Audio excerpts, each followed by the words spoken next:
नेता भइले सब कर चहेता, बन के हो सांसद होई है विजेता।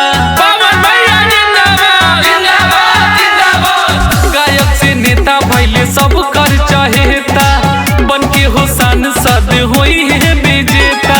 चाचा हो सच कहतनी बतिया बाते जवान, जब चली पवन तहरो की कवन, जब चली पवन तहरो की कवन, जब चली पवन तहरो की कवन, जब चली पवन तहरो की कवन। झारखंड की जनता जिंदाबाद जिंदाबाद जिंदाबाद। पवन भैया जिंदाबाद जिंदाबाद जिंदाबाद।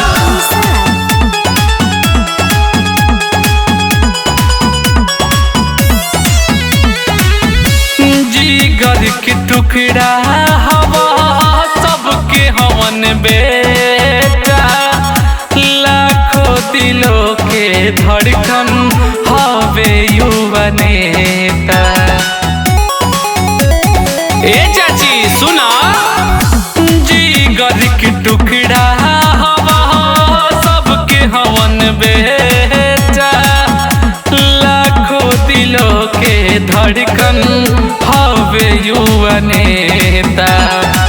सभे मांगताटे भोटवा होके मगन, जब चली पवन तहरो की कवन, जब चली पवन तहरो की कवन, जब चली पवन तहरो की कवन, जब चली पवन तहरो की कवन। झारखंड की जनता जिंदाबाद जिंदाबाद जिंदाबाद। पवन भैया जिंदाबाद जिंदाबाद जिंदाबाद।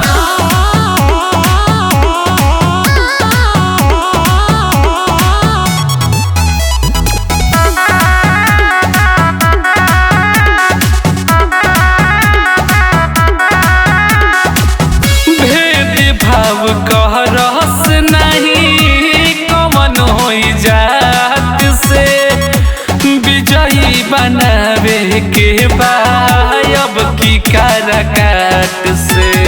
ए भैया ध्यान देवे के बा। भेद भाव कह रहस नहीं कमन होई जात से, विजयी बनावे के अब की काराकाट से। जिसकी खुशी के लड्डू बटाई हर भवन, जब चली पवन तहरो की कवन, जब चली पवन तहरो की कवन, जब चली